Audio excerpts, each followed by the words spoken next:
Have you ever noticed how the words "I'm fine" can feel heavier than silence itself? There's something strange about the person who always says they're fine. You ask them how they're doing after what you know was a terrible day, and they smile, just slightly, just enough, and say, "I'm fine." You watch someone navigate heartbreak, loss, overwhelming stress, and when you reach out, when you offer that opening for them to be honest, they meet your concern with those two words, "I'm fine." But here's the thing, you can feel it, can't you? The weight behind those words. The way "I'm fine" can sound like a door closing. The way it creates distance in the exact moment when connection is being offered. So what's really happening in the psychology of someone who always says, "I'm fine"? Why do some people default to this phrase like it's a shield? And what does it cost them and the people who care about them when fine becomes their only emotional language? Let's start with what seems like a simple observation. When someone consistently tells you they're fine, they're not actually telling you about their emotional state. They're telling you about their relationship with vulnerability. They're telling you about what they learned to do with pain. They're telling you a story about safety, specifically about how they learned that emotional honesty might not be safe. Think about it. "I'm fine" is perhaps the most socially acceptable lie we tell. It's the phrase that ends conversations rather than begins them. It's the emotional equivalent of a closed sign on a door. And the person who always says it, they've learned to be a master of emotional self-containment. But here's what's fascinating. This isn't usually about deception. Most people who default to "I'm fine" aren't trying to manipulate you. They're trying to survive. They're operating from a psychological script written long before you met them. The psychology behind this runs deeper than simple emotional repression. Let's talk about what's actually happening in the mind of someone who's trained themselves to always be fine. First, there's often a profound belief about worthiness and burden. Somewhere along the way, these individuals internalized a message that their struggles are too much, that their pain is an imposition, that being anything other than fine makes them difficult, needy, or too much to handle. This often traces back to childhood experiences. Maybe they had parents who were emotionally unavailable, overwhelmed, or dismissive. Maybe they learned early that expressing distress led to punishment, abandonment, or being made to feel guilty. Attachment theory helps us understand this pattern. Psychologist John Bowlby's research showed us that children develop internal working models of relationships based on their early experiences. If your emotional needs were consistently unmet or met with negative responses, you learned a devastating lesson. Your feelings are a problem to be managed, not a human experience to be shared. And this is where it gets complex. The person who always says, "I'm fine," isn't just hiding their emotions from you. They've often become disconnected from their own emotional reality. It's not always that they're consciously choosing to lie. Sometimes they genuinely can't access what they're feeling anymore. The psychological defense mechanism is so well practiced that it's become automatic, operating below the level of conscious awareness. Psychologists call this alexithymia, difficulty identifying and describing one's own emotions.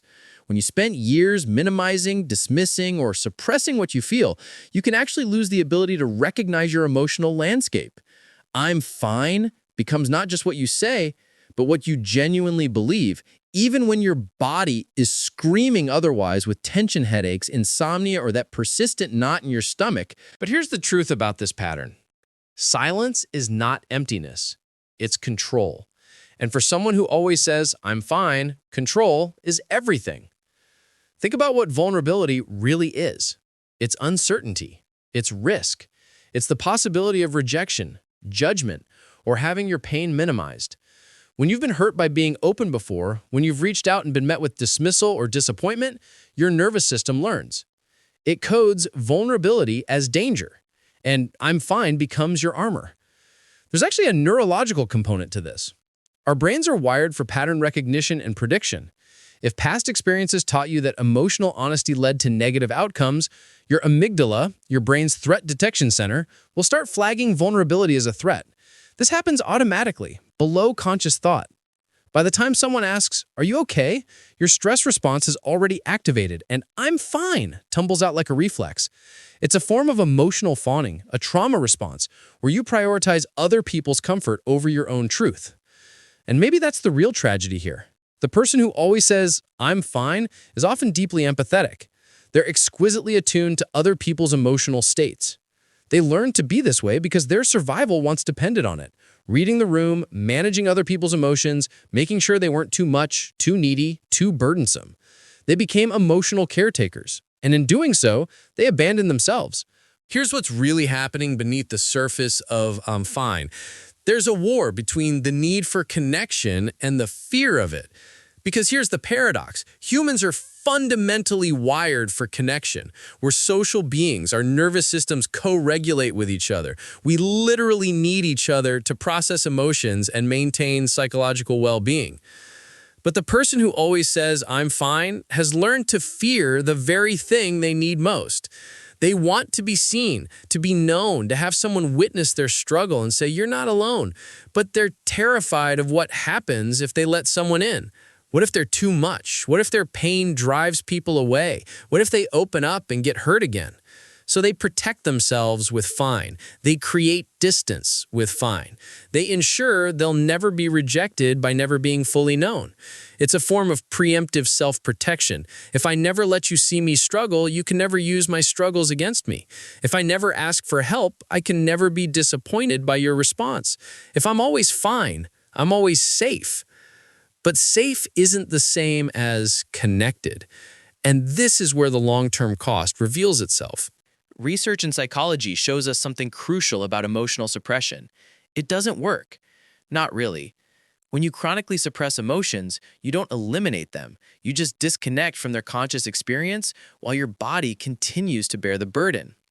Studies have linked emotional suppression to increased rates of anxiety, depression, cardiovascular disease, and compromised immune function.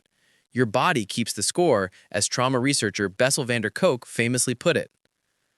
But there's another cost, one that's perhaps even more painful: loneliness. The profound loneliness of never being fully known. When you're always fine, people can't truly see you. They can't meet you in your actual experience. Every relationship exists at arm's length, built on a curated version of yourself rather than the messy, complex, struggling, beautiful reality of who you are. And here's what's heartbreaking. The people who care about you know. They can feel the wall. They sense the disconnection, but they often don't know how to break through it. When someone consistently tells you they're fine, eventually you might stop asking. Not because you don't care, but because the rejection of your care feels too painful. The person who always says, "I'm fine," often ends up creating the very abandonment they were trying to prevent. Mirror neurons in our brains fire, both when we experience something and when we watch someone else experience it. This is the neurological basis for empathy. But when someone continuously broadcasts, "I'm fine," while their body language, energy, and context tell a different story, it creates a dissonance that's uncomfortable for everyone. The people around them feel something's wrong, but are told nothing is. It creates a strange, confusing dynamic where genuine connection becomes impossible. But the truth is, there's incredible courage hidden in the person who always says, "I'm fine." Yes, courage, because maintaining that level of emotional self-containment requires enormous strength. They're carrying everything: the weight of their struggles, the effort of concealing them, and the isolation that comes from doing it alone. They're warriors of self-sufficiency, even when it's killing them slowly. And this is where it gets interesting. The path forward isn't about judgment. It's not about labeling this pattern as wrong or broken. It's about understanding that "I'm fine" once served a purpose. It was adaptive, it was survival, and maybe it still feels like survival, even when the original threat is long gone. Healing this pattern starts with a radical idea that your struggles don't make you burdensome, that your pain doesn't diminish your worth, that being human, messy, struggling, imperfect, and not fine is not too much. It's just human. For the person who always says, "I'm fine," the journey often begins with small moments of honesty. Not grand revelations, but tiny truths. Instead of "I'm fine," maybe trying "I'm managing," or "It's been a tough day, but I'm handling it." These small steps toward emotional honesty can feel terrifying, but they're practice. They're building new neural pathways that code vulnerability as safe rather than dangerous. And here's something important. You don't have to tell everyone everything. Healthy vulnerability isn't about oversharing or making yourself raw and exposed to the world. It's about selective trust. It's about finding a few safe people and letting them see the real you. It's about testing the waters and discovering that when you share your struggle, sometimes people move closer rather than pulling away. There's also the practice of simply naming what you're feeling to yourself. Before you can share emotions with others, you have to reconnect with your own emotional experience. This might mean sitting quietly and asking yourself, what am I actually feeling right now? Not what you should feel, not what would be acceptable to feel, but what's actually there. Anger, grief, exhaustion, disappointment, fear. These aren't character flaws, they're data. They're information about your experience and your needs.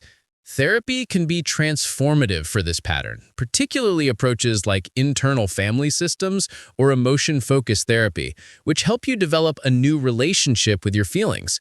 These modalities recognize that the part of you that always says, "I'm fine," is trying to protect you, and they work with that protective part rather than against it. But here's what's really happening when someone begins to move beyond "I'm fine." They're not just changing their words, they're fundamentally altering their relationship with themselves and others. They're choosing connection over protection. They're choosing to be known rather than to be safe. And that's among the bravest things a human being can do. And maybe that's the real question we should be asking. Not, why do some people always say they're fine, but what would it feel like to not have to be fine? What would it mean to be seen in your struggle and still be loved? What would change if you trusted that your humanity, all of it, including the parts that aren't fine, is worthy of compassion and connection? Because here's the truth that the person who always says, "I'm fine," needs to hear. You are not too much. Your struggles do not make you a burden. Your pain is not a character flaw. The fact that you're not always fine doesn't mean something is wrong with you. It means you're human. And your humanity, in all its complicated, struggling, imperfect beauty, is enough. It's more than enough. It's everything. The people who truly care about you don't want your performance of being fine. They want you, the real you, the one who struggles and doubts and hurts and still keeps going. That person, the one behind the "I'm fine," that's who they want to know. That's who they're reaching for when they ask how you're doing.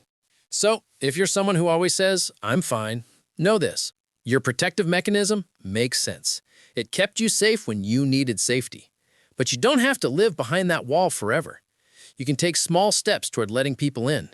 You can practice tiny moments of honesty. You can find those few safe people and let them witness your struggle.